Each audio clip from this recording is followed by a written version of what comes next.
আসসালামু আলাইকুম। এপিতান্সে আপনাকে স্বাগতম। আজকে আমরা দেখে নিব প্রথমবার রেজিস্ট্রেশন করার পরবর্তীতে আপনি কিভাবে আপনার অ্যাডমিন প্যানেলটিতে অ্যাক্সেস করতে পারবেন এবং আপনার যে ওয়েবসাইটটি রয়েছে সেটি খুব সহজেই ভিজিট করতে পারবেন। এছাড়াও আমরা আজকে জেনে নিব যে আপনি আপনার অ্যাডমিন প্যানেল থেকে কিভাবে খুব সহজেই আপনার সাপোর্ট পিনটি পেয়ে যাবেন। সেজন্য প্রথমে আমাদেরকে আমাদের অ্যাডমিন প্যানেলটিতে অ্যাক্সেস করতে হবে। অ্যাডমিন প্যানেলটিতে অ্যাক্সেস করার জন্য আমরা এই ওয়েবসাইটটিতে চলে যাব admin.ebitans.com। এখানে ওয়েবসাইটটি আসার পরে আমাদের এমন একটি লগইন ইন্টারফেস আসবে।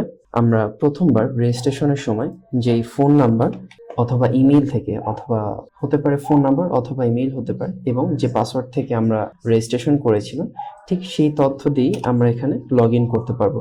এখানে লগ ইন করার পরবর্তীতে আমরা আমাদের যে অ্যাডমিন প্যানেলটি আছে সেখানে চলে আসব। অ্যাডমিন প্যানেলটিতে অ্যাক্সেস করার পর আপনার এমন একটি ইন্টারফেস থাকবে এবং এখান থেকে আপনার তেমন যে বেসিক ইনফরমেশনগুলো রয়েছে আপনি সেগুলো দেখতে পাবেন। এটি ক্রস করে দিলেই আমরা আমাদের অ্যাডমিন প্যানেলের ড্যাশবোর্ডে চলে আসব। ড্যাশবোর্ডে আপনি আপনার ওয়েবসাইট সম্পর্কে কিছু বেসিক ধারণা পেয়ে যাবেন। আপনি কোন প্যাকেজটিতে আছেন, আপনি কবে পারচেজ করেছেন, আপনার ওয়েবসাইটে কবে ডেটটি এক্সপায়ার হয়ে যাবে, এ সকল সম্পর্কে আপনি ধারণা পেয়ে যাবেন। এবার আমরা এখানে ঠিক ড্যাশবোর্ডের পাশেই দেখতে পাচ্ছি কমলা রঙের একটি লেখা রয়েছে সাপোর্ট পিন, এবং এখানে কয়েকটি সংখ্যা রয়েছে। এটি হচ্ছে সাপোর্ট পিন। আপনি যখনই আপনার কোনো সাপোর্টের প্রয়োজন হবে, আপনি যে সাপোর্ট এজেন্টের সাথে যোগাযোগ করে তার মাধ্যমে সাপোর্টটি নেবেন, আপনি তার সাথে আপনি যে নাম্বার অথবা ইমেল থেকে রেজিস্ট্রেশন করেছেন এবং এই সাপোর্ট পিনটি আপনি তাকে শেয়ার করলে তিনি আপনার অ্যাডমিন প্যানেলে অ্যাক্সেস করে আপনার যাবতীয় প্রবলেম তিনি সলভ করে দিতে পারবেন। অবশ্যই মনে রাখবেন, কখনোই পার্সোনাল কোনো ইনফরমেশন অর্থাৎ আপনার লগ ইন আইডি এবং পাসওয়ার্ড কখনোই কারোর সাথে শেয়ার করবেন না, এবং আমরা এটির মাধ্যমে কাজ করে থাকি না। আমরা শুধুমাত্র সাপোর্ট পিনের মাধ্যমে আপনার অ্যাডমিন প্যানেলে অ্যাক্সেস করতে পারি, এবং আপনার সাপোর্ট পিনটি শুধুমাত্র একবারে ইউজেবল, অর্থাৎ একবার ইউজ করলে এটির সাথে সাথে চেঞ্জ হয়ে যাবে। একটি আইডি বা সাপোর্ট পিনের মাধ্যমে দ্বিতীয়বার অ্যাক্সেস করা সম্ভব নয়। আপনাদের সিকিউরিটির কথাটি মাথায় রেখে আমরা এমন প্রক্রিয়াটি নির্মাণ করেছি। এখানে ক্লিক করলেই আমাদের যে ওয়েবসাইটটি লাইভ করা হয়েছে সেই ওয়েবসাইটটিতে আমরা ভিজিট করতে পারবো। এখানে দেখতে পাচ্ছেন সেখানে ক্লিক করার সাথে সাথেই ওয়েবসাইটটি অ্যাপিয়ার হয়েছে, এবং এটি হচ্ছে আমার ওয়েবসাইটের ঠিকানা, ওয়েবসাইটের অ্যাড্রেস। আমি এই ওয়েবসাইটটি যে কারোর সাথে শেয়ার করার জন্য এই ওয়েবসাইটের যে ঠিকানাটি রয়েছে, যে লিঙ্কটি রয়েছে, সেটি আমি সবার সাথে শেয়ার করতে পারলেই বা শেয়ার করে দিলেই আমার ওয়েবসাইটে তিনি ভিজিট করতে পারবেন।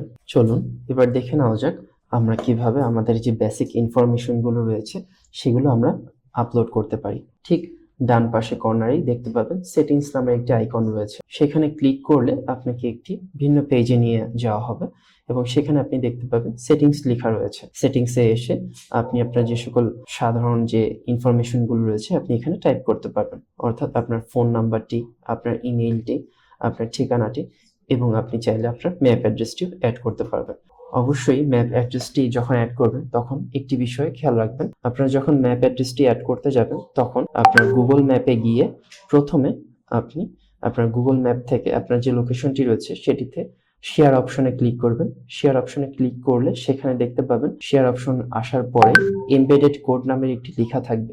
সেখানে যে কোডটি রয়েছে সম্পূর্ণ কোডটি আপনি কপি করে এখানে বসিয়ে দিলেই এবং পরবর্তীতে আপডেট করে দিলেই আপনার ম্যাপ লোকেশনটি আপনার ওয়েবসাইটে শো করবে। এছাড়াও একটু নিচে দেখে এলে আমরা দেখতে পাবো এখান থেকে আমরা বিভিন্ন ধরনের সোশ্যাল লিঙ্ক অ্যাড করতে পারবো, যেমন ফেসবুকের লিঙ্ক। আপনার যদি কোনো ফেসবুক আইডি থাকে সেটি আপনি এখানে আইডিটি বা আপনার যে ফেসবুক আইডি রয়েছে সেটির যে লোকেশনটি রয়েছে বা লিঙ্কটি রয়েছে সেটি আপনি এখানে পেস্ট করে দিলেই আপনার ফেসবুকটি অ্যাড হয়ে যাবে।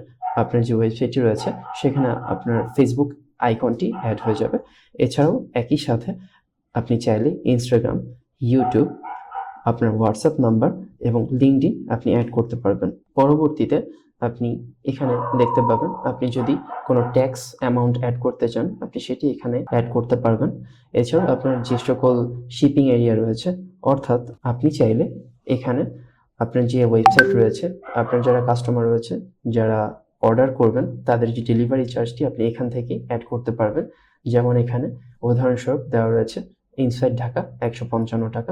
আপনি এটি অ্যাড করে দিলে আপনার কাস্টমাররা যখন আপনার ওয়েবসাইটের মাধ্যমে প্রোডাক্ট অ্যাড করবেন বা অর্ডার করতে যাবেন তখন সেখানে এই অপশনটি অ্যাপিয়ার হবে। এটির মাধ্যমে আপনার ওয়েবসাইটে শিপিং কস্ট বা ডেলিভারি চার্জটি অ্যাড হয়ে যাবে। এছাড়াও আপনি দেখতে পাচ্ছেন এখানে ওয়েবসাইটের লোগো এবং ওয়েবসাইটের ফেভিকনটি আপনি এখান থেকে অ্যাড করতে পারবেন। এখানে এডিট অপশনটি রয়েছে, এডিট অপশনে ক্লিক করলেই আপনার যে ফাইল এক্সপ্লোরার রয়েছে বা ফাইল মিডিয়া রয়েছে সেখানে চলে যাবে এবং সেখান থেকে আপনি আপনার যে ওয়েবসাইটটি রয়েছে সেটির যে লোগো এবং ফ্যাব আইকন রয়েছে সেটি আপনি সিলেক্ট করে এখানে আপডেট অপশনটিতে ক্লিক করলেই সমস্ত ইনফরমেশন আপডেট হয়ে যাবে।